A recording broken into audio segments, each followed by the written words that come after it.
ಎಲ್ಲರಿಗೂ MCQ master ಕ್ವಿಜ್ಗೆ ಸ್ವಾಗತ. ಇಂದಿನ ಮೊದಲನೇ ಪ್ರಶ್ನೆ, ಆಯುಷ್ಮಾನ್ ಸಾರಥಿ ಚಾಟ್ ಬಾಕ್ಸ್ ಅನ್ನು ಯಾವ ದಿನಾಂಕದಂದು ಪ್ರಾರಂಭಿಸಲಾಯಿತು? ಸರಿಯಾದ ಉತ್ತರ 29 ಜೂನ್ 2026. ಆಯುಷ್ಮಾನ್ ಸಾರಥಿ ಚಾಟ್ ಬಾಕ್ಸ್ ಬಗ್ಗೆ ತಿಳ್ಕೊಳ್ಳೋಣ. ಮೊದಲನೇದಾಗಿ ವಾಟ್ ಈಸ್ ಇಟ್? ಇದು ಏನಿದು ಆಯುಷ್ಮಾನ್ ಸಾರಥಿ ಚಾಟ್ ಬಾಕ್ಸ್ ಅಂದ್ರೆ ಏನು? ಇದು ಆಯುಷ್ಮಾನ್ ಸಾರಥಿ ಎಂಬುದು ಸುರಕ್ಷಿತ API ಆಧಾರಿತ ಡಿಜಿಟಲ್ ಸಾರ್ವಜನಿಕ ಆರೋಗ್ಯ ಇಂಟರ್ಫೇಸ್ ಆಗಿದ್ದು, ಇದು ವಾಟ್ಸಪ್ನಲ್ಲಿ ಕಾರ್ಯನಿರ್ವಹಿಸುತ್ತದೆ. ಆರೋಗ್ಯ ಮತ್ತು ಕುಟುಂಬ ಕಲ್ಯಾಣ ಸಚಿವಾಲಯದ ಅಡಿಯಲ್ಲಿರುವ ರಾಷ್ಟ್ರೀಯ ಆರೋಗ್ಯ ಪ್ರಾಧಿಕಾರದಿಂದ ಇದು ಅಭಿವೃದ್ಧಿಯಾಗಿದೆ. ಇದು ನಾಗರಿಕರ ಮತ್ತು ಮೊಬೈಲ್ ಫೋನ್ಗಳಲ್ಲಿ ಸರಳ ಹಾಗೂ ಸ್ವಯಂಚಾಲಿತ ಸಂದೇಶ ವಿನಿಮಯದ ಮೂಲಕ PMJAY ವ್ಯವಸ್ಥೆಗಳೊಂದಿಗೆ ನೇರವಾಗಿ ಸಂವಹನ ನಡೆಸಲು ಅನುವು ಮಾಡಿಕೊಡುತ್ತವೆ. ಇದು ಲಾಂಚ್ ಆಗಿದ್ದು ಜೂನ್ 2026ರಲ್ಲಿ. ಇದು ಬಳಕೆದಾರರಿಗೆ ಅಗತ್ಯವಾದ PMJAY ಸೇವೆಗಳನ್ನು ಯಾವುದೇ ಸಮಯದಲ್ಲಿ ಮತ್ತು ಎಲ್ಲಿಂದಲಾದರೂ ತ್ವರಿತವಾಗಿ ಮತ್ತು ಅನುಕೂಲಕರವಾಗಿ ಪಡೆಯಲು ಅವಕಾಶ ಕಲ್ಪಿಸುತ್ತದೆ. ಇದರಿಂದ ಆರೋಗ್ಯ ಕೇಂದ್ರಗಳಿಗೆ ಖುದ್ದಾಗಿ ಭೇಟಿ ನೀಡುವ ಅಗತ್ಯ ಕಡಿಮೆಯಾಗಲಿರುತ್ತದೆ. ಪ್ರಶ್ನೆ 2, ಪ್ರಾಜೆಕ್ಟ್ ಬರ್ಮಾಂಕ್ ಯಾವ ಸಂಸ್ಥೆಯ ಅಡಿಯಲ್ಲಿ ಕಾರ್ಯನಿರ್ವಹಿಸುತ್ತದೆ? ಸರಿಯಾದ ಉತ್ತರ ಗಡಿ ರಸ್ತೆಗಳ ಸಂಘಟನೆ BRO. Option B is the right answer. Project ಬರ್ಮಾಂಕ್ ಕೀ ಫ್ಯಾಕ್ಟ್ಸ್ ಬಗ್ಗೆ ಅಂದ್ರೆ ಇಂಪಾರ್ಟೆಂಟ್ ಪಾಯಿಂಟ್ಸ್ ನೋಡೋದ. ಯಾವ ಯೋಜನೆ ಬರ್ಮಾಂಕ್ ಅನ್ನೋದು ಯಾವ ಯೋಜನೆ ಅಡಿ ಬರುತ್ತೆ ಅಂದ್ರೆ ಪ್ರಾಜೆಕ್ಟ್ ಬರ್ಮಾಕೆ ಒಂದು ಯೋಜನೆ ಆಗಿರುತ್ತೆ. ಇದ್ರ ಸಂಸ್ಥೆ ಗಡಿ ರಸ್ತೆಗಳ ಸಂಘಟನೆ ಅಂದ್ರೆ ಬಾರ್ಡರ್ ರೋಡ್ಸ್ ಆರ್ಗನೈಸೇಷನ್ ಸ್ಥಾಪನೆ ಆಗಿರೋದು 29 ಜೂನ್ 2011 ರಾಣಾಘಾಟ್, ಪೂರ್ವ ಸಿಯಾಂಗ್ ಜಿಲ್ಲೆ, ಅರುಣಾಚಲ ಪ್ರದೇಶದಲ್ಲಿ ಇದು ಸ್ಥಾಪನೆ ಆಗಿರೋದು. ಇದು ಪೂರ್ವ ಕಾರ್ಯಾರಂಭ ಆಗಿರೋದು 3 ಡಿಸೆಂಬರ್ 2011ರಲ್ಲಿ. ಇನ್ನು 16ನೇ ಸಂಸ್ಥಾಪನಾ ದಿನ ಯಾವಾಗ? 29 ಜೂನ್ 2026ರಂದು ಆಚರಣೆ ಆಗಿದೆ. ಇದ್ರ ವ್ಯಾಪ್ತಿ ಬಂದು ಅರುಣಾಚಲ ಪ್ರದೇಶದ ಸಿಯಾಂಗ್, ಪೂರ್ವ ಸಿಯಾಂಗ್, ಪಶ್ಚಿಮ ಸಿಯಾಂಗ್, ಮೇಲಿನ ಸಿಯಾಂಗ್, ಶಿಯೋಮಿ ಜಿಲ್ಲೆಗಳು ಮತ್ತೆ ಅಸ್ಸಾಂನ ಧೆಮಾಜಿ ಜಿಲ್ಲೆಗಳ ಭಾಗಗಳೆಲ್ಲ ಇದೆ. ಇನ್ನು ಜವಾಬ್ದಾರಿ ರೆಸ್ಪಾನ್ಸಿಬಿಲಿಟೀಸ್ ಏನಿದೆ, 811 ಕಿಲೋಮೀಟರ್ ರಸ್ತೆಗಳು ಮತ್ತೆ ಸುಮಾರು 86 ಸೇತುವೆಗಳ ನಿರ್ಮಾಣ ಅಥವಾ ನಿರ್ವಹಣೆ ಕೂಡ ಇದೆ. 2025-26 ಸಾಧನೆ ಅಂತ ನೋಡೋದಾದ್ರೆ 13 ಸೇತುವೆಗಳ ಉದ್ಘಾಟನೆ, 21 ಕಿಲೋಮೀಟರ್ ರಸ್ತೆ, NHDL ಮಾನದಂಡನಿಗೆ ಬ್ಲಾಕ್ ಟಾಪಿಕ್ ಹೆಲಿಪ್ಯಾಡ್ಗಳ ಅಭಿವೃದ್ಧಿ ಕೂಡ ಮಾಡಿದ್ದಾರೆ. ಇನ್ನು ಪ್ರಮುಖ ಇಂಜಿನಿಯರಿಂಗ್ ಕಾಮಗಾರಿ ಸಿಯೋಮ್ ನಲ್ಲಾ ಮೇಲೆ 100 ಕಿಲೋಮೀಟರ್ ಉಕ್ಕಿನ ಆರ್ಚ್ ಸೇತುವೆ, ಸಿಮಾಂಗ್ ನಲ್ಲಾ ಮೇಲೆ 165 ಮೀಟರ್ PCS ಸೇತುವೆ ಕೂಡ ಕಾಮಗಾರಿ ಆಗಿದೆ. ಪ್ರಶ್ನೆ 3, 2026ರಲ್ಲಿ ಸೂರ್ಯನ ಚಟುವಟಿಕೆ ಗರಿಷ್ಠವಾದ ಸಾಮಾನ್ಯವಾಗಿ ದಿನಕ್ಕೆ ಎಷ್ಟು ಕರೋನಲ್ ಮಾಸ್ ಇಂಜೆಕ್ಷನ್ಗಳು ಸಂಭವಿಸುವ ನಿರೀಕ್ಷೆ ಇದೆ? ಸರಿಯಾದ ಉತ್ತರ 10 ಅಥವಾ ಹೆಚ್ಚು. Option D is the right answer. ಇದ್ರ ಮುಖ್ಯ ಅಂಶಗಳು ನೋಡೋದಾದ್ರೆ ICME ಎಂದರೆ ಏನು? ಇದು ಸೂರ್ಯನ ಹೊರವಲಯದ ಕರೋನಾದಿಂದ ಸ್ಫೋಟಗೊಂಡು ಹೊರಬರುವ 1 ಲಕ್ಷ ಕೋಟಿ kg ತೂಕದ ಚಾರ್ಜ್ ಆದ ಪ್ಲಾಸ್ಮಾ ಮತ್ತೆ ಕಾಂತಕ್ಷೇತ್ರದ ಮೋಡಗಳು ಇವು.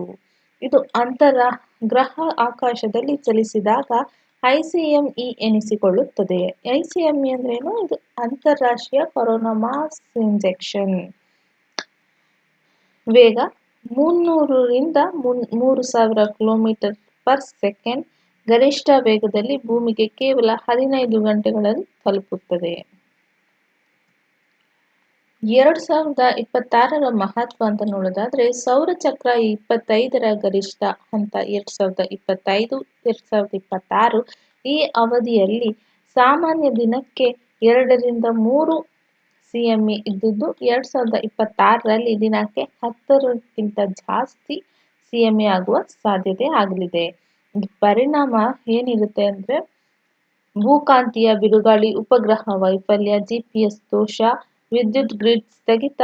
ಆರೋರಾ 8 ಜೂನ್ 2026ರಂದು G3 ವರ್ಗದ ಬಿರುಗಾಳಿ ಎಚ್ಚರಿಕೆ ನೀಡಲಾಗಿತ್ತು. ಇನ್ನು ಪ್ರಶ್ನೆ 4, academic book bank of credits ನಲ್ಲಿ ವಿದ್ಯಾರ್ಥಿಯ ಕ್ರೆಡಿಟ್ಗಳು ಎಷ್ಟು ವರ್ಷಗಳವರೆಗೆ ಮಾನ್ಯವಾಗಿರುತ್ತವೆ? ಸರಿಯಾದ ಉತ್ತರ 7 ವರ್ಷ.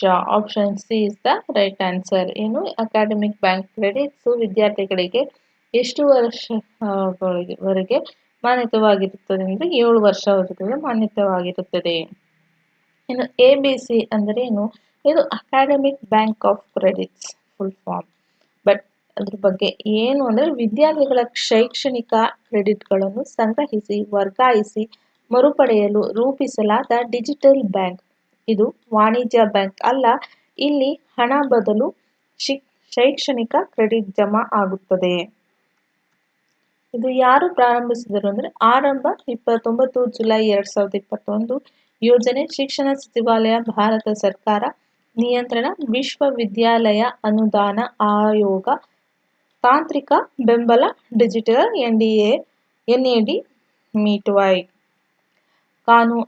ಕಾನೂನು ಆಧಾರ ಅನ್ನು ನೋಡೋದಾದ್ರೆ UGC establishment and operation of ABC in higher education regulation 2021. ಇನ್ನು NEP 2020 ಅಂತ ನೋಡಿದ್ರೆ ಶಿಫಾರಸು ಮಾಡಿದ ಮಲ್ಟಿಪಲ್ ಎಂಟ್ರಿ ಮಲ್ಟಿಪಲ್ ಎಕ್ಸಿಟ್ ವ್ಯವಸ್ಥೆಯನ್ನು ಜಾರಿಗೆ ತರಲು ABC ಮುಖ್ಯ ಸಾಧನೆ ಮಾಡಿದೆ. ಇನ್ನು ನ್ಯಾಷನಲ್ ಕ್ರೆಡಿಟ್ಸ್ ಫ್ರೇಮ್ವರ್ಕ್ ಅಂದರೆ ಶಾಲೆ, ಕೌಶಲ್ಯ, ಉನ್ನತ ಶಿಕ್ಷಣ ಎಲ್ಲ ಕ್ರೆಡಿಟ್ಗಳನ್ನು ಒಂದೇ ಫಾರ್ಮ್ ವರ್ಕ್ ತರುತ್ತದೆ. ABC ಇದರ ಕಾರ್ಯರೂಪವಾಗಿರುತ್ತದೆ. ಇದು ಯಾಕೆ ನ್ಯೂಸ್ ಅಲ್ಲಿ ಇದು why is it in news?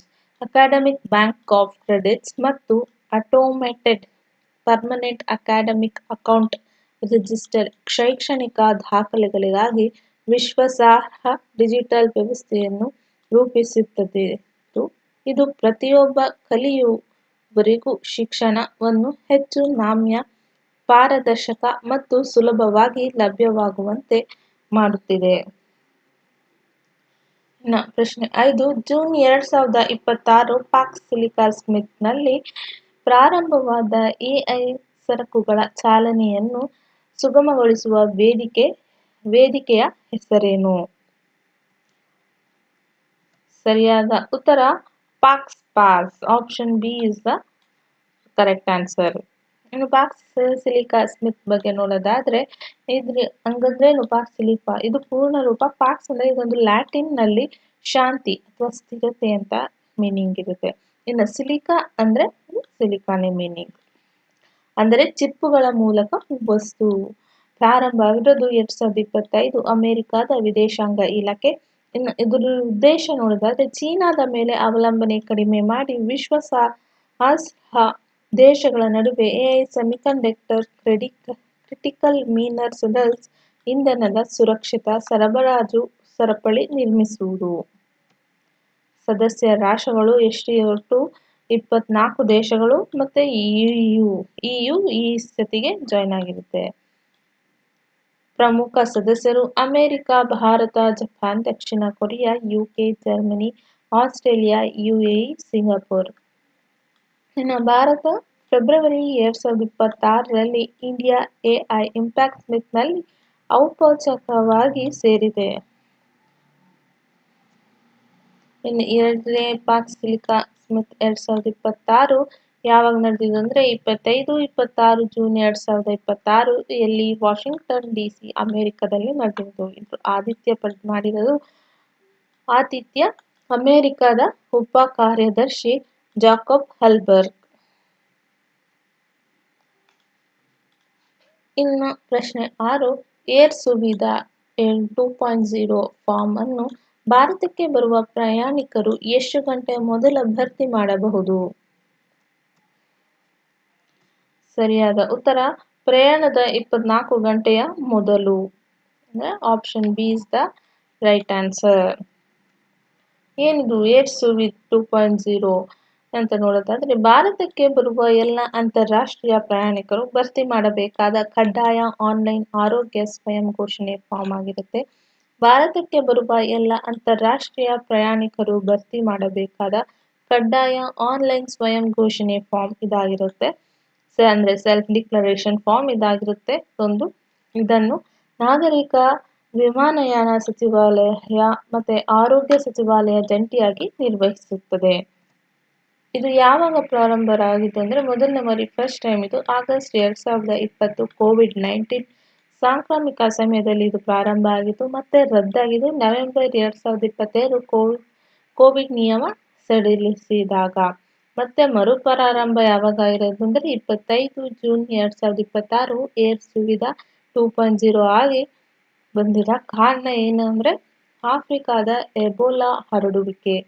ಯಾಕೆ ಪ್ರಾರಂಭ ಆಗಿರೋದು ಅಂತ ನೋಡೋದಾದ್ರೆ 25 ಜೂನ್ 2026ರಂದು ಇದು ಲಾಂಚ್ ಆಗಿದ್ದು ಕಾರಣ ಆಫ್ರಿಕಾದ DRC ಉಗಾಂಡದಲ್ಲಿ ಎಬೋಲಾ ಅಥವಾ ಗುಂಡಿಬೂಗಿಯೋ ವೈರಸ್ ಹರಡುವಿಕೆ ಆಗಿದೆ. WHO ಮೇ 2026ರಲ್ಲಿ ಇದನ್ನು public health emergency of international concern ಎಂದು ಘೋಷಿಸಿದೆ. ಇನ್ನು ಯಾರಿಗೆ ಇದು ಅನ್ವಯ ಆಗೋದಂದ್ರೆ ಭಾರತೀಯ ನಾಗರಿಕರಿಗೂ ಸೇರಿ ಎಲ್ಲ ಅಂತಾರಾಷ್ಟ್ರೀಯ ಪ್ರಯಾಣಿಕರಿಗೆ ಇದು ಕಡ್ಡಾಯವಾಗಿರುತ್ತೆ. ಯಾವ ದೇಶದಿಂದ ಬಂದರೂ ಇದು ಅನ್ವಯವಾಗಿರುತ್ತದೆ. ಇದನ್ನು ಹೇಗೆ ಭರ್ತಿ ಮಾಡೋದು ಅಂತ ನೋಡೋದಾದ್ರೆ ಪ್ರಯಾಣದ 24 ಗಂಟೆಯ ಮೊದಲ airsuvidha.civilaviation.gov.in ನಲ್ಲಿ ಭರ್ತಿ ಮಾಡಬೇಕು. ಕಳೆದ 21 ದಿನಗಳ ಕಾಲ ಪ್ರಯಾಣ ಇತಿಹಾಸ, ಎಬೋಲಾ ಸಂಪರ್ಕ ಅಥವಾ ರೋಗ ಲಕ್ಷಣಗಳ ಇದೆ ಎಂದು ಘೋಷಿಸಬೇಕಾಗಿರುತ್ತೆ. ಹೊಸತೇನು ಇದರಲ್ಲಿ ಅಂತ ನೋಡೋದಾದ್ರೆ ಸಂಪೂರ್ಣ ಕ್ವಾರಂಟೈನ್ ಕೌಂಟ್ಲೆಸ್ ಅಂಡ್ ಕಾಗದ ರಹಿತ ಡೇಟಾ ನೈಜ ಸಮಯದಲ್ಲಿ ಏರ್ಪೋರ್ಟ್ ಹೆಲ್ತ್ ಆಫೀಸ್ ಇಮಿಗ್ರೇಷನ್ IDSPಗೆ ಹಂಚಿಕೆ ಆಗಲಿರುತ್ತೆ. ಭಾರತದ ನೆರವು ಇದಕ್ಕೆ ಕೇಂದ್ರದ ಆರೋಗ್ಯ ಸಚಿವ JP ನಡ್ಡಾ ಎಬೋಲಾ ನಿಯಂತ್ರಣಕ್ಕೆ ಆಫ್ರಿಕಾಗೆ $10 ಮಿಲಿಯನ್ ನೆರವು ಮತ್ತೆ 45 ಟನ್ ವೈದ್ಯಕೀಯ ಸಾಮಗ್ರಿ ಘೋಷಿಸಿದ್ದಾರೆ. ಇನ್ನು ಪ್ರಶ್ನೆ 7 ಜೂನ್ 2026ರಲ್ಲಿ ಕೇಂದ್ರ ಸಚಿವ ನಿತಿನ್ ಗಡ್ಕರಿ ಸಹಿ ಮಾಡಿದ ಫೈಲ್ ಯಾವ ಇಂಧನಕ್ಕೆ ಕಾನೂನು ಮಾನ್ಯತೆ ನೀಡುತ್ತದೆ? ಸರಿಯಾದ ಉತ್ತರ 100% ethanol. Option B is the right answer. ಏನಿದು ಎಥನಾಲ್ ಬ್ಲೆಂಡಿಂಗ್ ಪ್ರೋಗ್ರಾಂ ಅಂದರೆ ಏನಿದು? ಫಸ್ಟು ಇದು ಪೆಟ್ರೋಲ್ಗೆ ಎಥನಾಲ್ ಎಂಬ ಜೈವಿಕ ಇಂಧನವನ್ನು ಬೆರೆಸುವ ಸರ್ಕಾರದ ಯೋಜನೆಯಾಗಿದೆ. ಎಥನಾಲ್ ಇದೇನು ಕಬ್ಬು, ಜೋಳ, ಅಕ್ಕಿ, ಧಾನ್ಯದಿಂದ ತಯಾರಾಗುವ ಆಲ್ಕೋಹಾಲ್ ಆಗಿರುತ್ತೆ. ಇದ್ರ ಮುಖ್ಯ ಉದ್ದೇಶ ಅಂತ ನೋಡೋದಾದ್ರೆ ಆಮದು ಕಡಿತ ಕಚ್ಚಾ ತೈಲ ಆಮದು ಕಡಿಮೆ ಮಾಡಿ ಲಕ್ಷಕ್ಕೂ ಕೋಟಿ ವಿದೇಶಿ ನಿಯಮ ಉಳಿಸುವುದು, ರೈತರಿಗೆ ಲಾಭ, ಹೆಚ್ಚುವರಿ ಕಬ್ಬು, ಜೋಳ, ಹಾಳಾದ ಧಾನ್ಯಕ್ಕೆ ಮಾರುಕಟ್ಟೆ ಒದಗಿಸುವುದು, ಪರಿಸರ ಕಾರ್ಬನ್ ಹೊರಸೂಸುವಿಕೆ ಕಡಿಮೆ ಮಾಡಿ ಹಸಿರು ಇಂಧನ ಉತ್ತೇಜನವೂ ಆಗಿರುತ್ತದೆ. ಮತ್ತು E20 ದೇಶಾದ್ಯಂತ ಕಡ್ಡಾಯ ಅಂತ ಇವಾಗ ರೂಲ್ಸ್ ಮಾಡಿದ್ದಾರೆ. ಇದು ಯಾವಾಗ ಆಗಿರೋದ್ರಿಂದ ದಿನಾಂಕ 1 ಏಪ್ರಿಲ್ 2026ರಿಂದ ಭಾರತದಲ್ಲಿ ಮಾರಾಟವಾಗುವ ಎಲ್ಲ ಪೆಟ್ರೋಲ್ನಲ್ಲಿ 20% ಎಥನಾಲ್ ಕಡ್ಡಾಯವಾಗಿದೆ.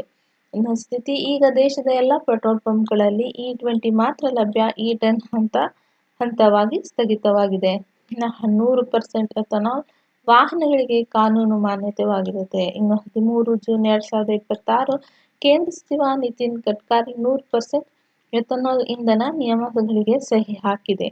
ಇದು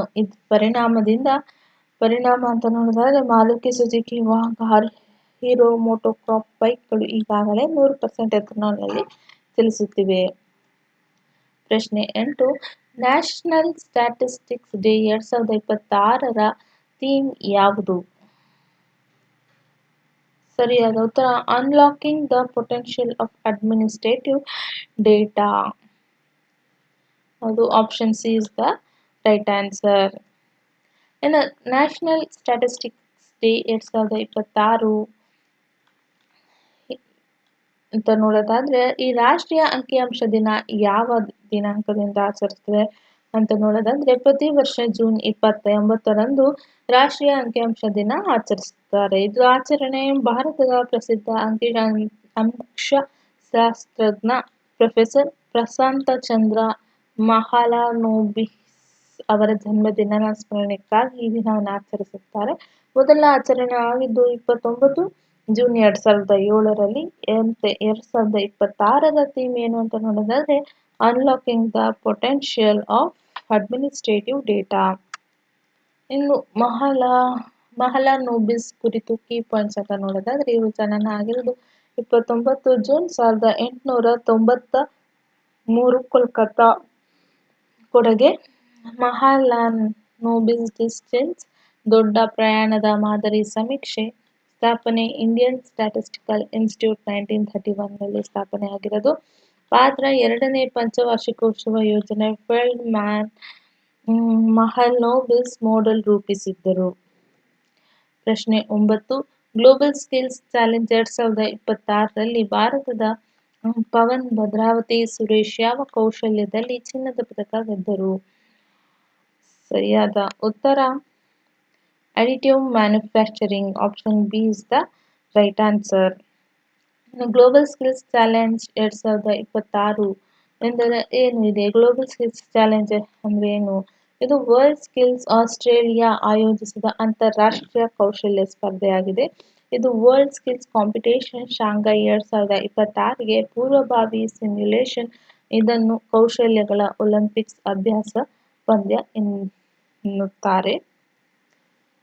ಇನ್ನು ಯಾವಾಗ ನಡೆದಿರೋದು ಅಂತ ನೋಡೋದಾದ್ರೆ 23ರಿಂದ 29 ಜೂನ್ 2026ರಲ್ಲಿ ನಡೆದಿರೋದು. ಎಲ್ಲಿ ನಡೆದಿರೋದು ಅಂದ್ರೆ ಆಸ್ಟ್ರೇಲಿಯಾದಲ್ಲಿ. ಭಾಗವಹಿಸುವಿಕೆ ಅಂತ ನೋಡೋದಾದ್ರೆ 16 ವರ್ಲ್ಡ್ ಸ್ಕಿಲ್ ಸದಸ್ಯ ರಾಷ್ಟ್ರಗಳು ಮತ್ತೆ 600ಕ್ಕೂ ಅಪ್ರಾಕ್ಸಿಮೇಟ್ಲಿ 600 ಸ್ಪರ್ಧಿಗಳು, ತಜ್ಞರು ಮತ್ತೆ ಅಧಿಕಾರಿಗಳು ಭಾಗವಹಿಸಿದ್ದಾರೆ. ಇದರ ಉದ್ದೇಶ ಏನು ಅಂದ್ರೆ ವರ್ಲ್ಡ್ ಸ್ಕಿಲ್ ಶಾಂಘೈ 2026ಗೆ ತಯಾರಿ, ಅಂತಾರಾಷ್ಟ್ರೀಯ ಮಾನದಂಡಗಳಿಗೆ ಒಡ್ಡಿಕೊಳ್ಳುವುದು. ಇನ್ನು ಟೀಮ್ ಇಂಡಿಯಾ ಸಾಧನೆ ಅಂತ ನೋಡೋದಾದ್ರೆ 2026ರ ಸಾಧನೆ ಅಂತ ನೋಡೋದಾದ್ರೆ 30 ಸದಸ್ಯ ತಂಡಗಳು, ಅದರಲ್ಲಿ 15 ಸ್ಪರ್ಧಿಗಳು, 15 ತಜ್ಞರಿದ್ದರು. ಇನ್ನು ಭಾಗವಹಿಸುವ ಕ್ಷೇತ್ರದಲ್ಲಿ 15 ಕೌಶಲ್ಯಗಳು 3D digital game art, additive manufacturing, automobile technology, cloud computing, health and social care, painting, decorating ಮತ್ತು ಇತ್ಯಾದಿಯಾಗಿರುತ್ತೆ. ಇನ್ನು ಪದಕದ ಪಟ್ಟಿ ಅಂತ ನೋಡೋದಾದ್ರೆ 5 ಪದಕ, 3 ಚಿನ್ನ, 1 ಬೆಳ್ಳಿ, 1 ಕಂಚು ಸಿಕ್ಕಿದೆ. ಇನ್ನು ಚಿನ್ನದ ಪದಕ ವಿಜೇತರು ಯಾರು ಅಂತ ನೋಡೋದಾದ್ರೆ ಪವನ್ ಭದ್ರತಾ ಸುರೇಶಿ, ಇವರು ಕರ್ನಾಟಕದವರು. ಏನಕ್ಕೆ? ಅಡಿಟಿವ್ ಮ್ಯಾನುಫ್ಯಾಕ್ಚರಿಂಗ್ ಅವರಿಗೆ ಸಿಕ್ಕಿರೋದು ಚಿನ್ನದ ಪದಕ. ಇನ್ನು ಮೌಸಮ್ ಕುಮಾರಿ ಗಿರಿ, ಇವರು ಬಿಹಾರ, ಇದು ಕ್ಲೌಡ್ ಕಂಪ್ಯೂಟಿಂಗ್ ಆ ಕ್ಷೇತ್ರದಲ್ಲಿ ಸಿಕ್ಕಿದೆ. ಇನ್ನು ವಿಷ್ಣುಪ್ರಿಯಾ ಸುನಿಲ್, ಇವರು ದೆಹಲಿಯವರು, ಇವರಿಗೆ ಹೆಲ್ತ್ ಅಂಡ್ ಸೋಷಿಯಲ್ ಕೇರ್ ನಲ್ಲಿ ಸಿಕ್ಕಿದೆ. ಇನ್ನು ಇತರ ಪದಕಗಳು ಅಂತ ನೋಡೋದಾದ್ರೆ ಹರ್ಷ್ ರೇಮೇಶ್ ಪವರ್, ಇವರು ಮಹಾರಾಷ್ಟ್ರದವರು, ಬೆಳ್ಳಿ ಪದಕ ಸಿಕ್ಕಿದೆ. ಇವರಿಗೆ ಯಾವ ಕ್ಷೇತ್ರದಲ್ಲಿ ಅಂದ್ರೆ 3D ಡಿಜಿಟಲ್ ಗೇಮ್ ಆರ್ಟ್.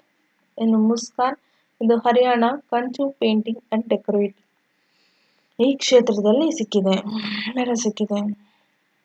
ಇನ್ನು ಮುಂದಿನ ಹಂತ ವರ್ಲ್ಡ್ ಸ್ಕಿಲ್ ಶಾಂಘೈ 2026 ಯಾವ ದಿನಾಂಕ? 22 ರಿಂದ 27 ಸೆಪ್ಟೆಂಬರ್ 2026ರಲ್ಲಿ ನಡೆಯಲಿದೆ. ಎಲ್ಲಿ? ಶಾಂಘೈ ಮತ್ತು ಚೀನಾದಲ್ಲಿರುವ ಶಾಂಘೈನಲ್ಲಿ ನಡೆಯಲಿದೆ. ಇನ್ನು ಭಾಗವಹಿಸಿಕೆ 70%ಕ್ಕೂ ಅಧಿಕ ದೇಶಗಳು, 64 ಕೌಶಲ್ಯಗಳು ಇರುತ್ತೆ. ಇನ್ನು ಭಾರತದ ಆಯ್ಕೆ ಇಂಡಿಯಾ ಸ್ಕಿಲ್ ನ್ಯಾಷನಲ್ ಕಾಂಪಿಟೇಷನ್ 2025-26 ವಿಜೇತರು ಪ್ರತಿನಿಧಿಸುತ್ತಾರೆ. 66 ಕ್ಷೇತ್ರಗಳಲ್ಲಿ ಸ್ಪರ್ಧೆ ನಡೆಯಲಿದೆ. ಎಲ್ಲರಿಗೂ ಥ್ಯಾಂಕ್ ಯು, ಧನ್ಯವಾದ ಅಂತ ಹೇಳ್ತೀನಿ. ಮುಂದಿನ ವಿಡಿಯೋದಲ್ಲಿ ಭೇಟಿಯಾಗೋದಾ? ಅಲ್ಲಿವರೆಗೂ ಲೈಕ್, ಶೇರ್ ಮತ್ತು ಸಬ್ಸ್ಕ್ರೈಬ್ ಅಂತ ಕೊಡಿ ಅಂತ ಹೇಳ್ತೀನಿ. Thank you.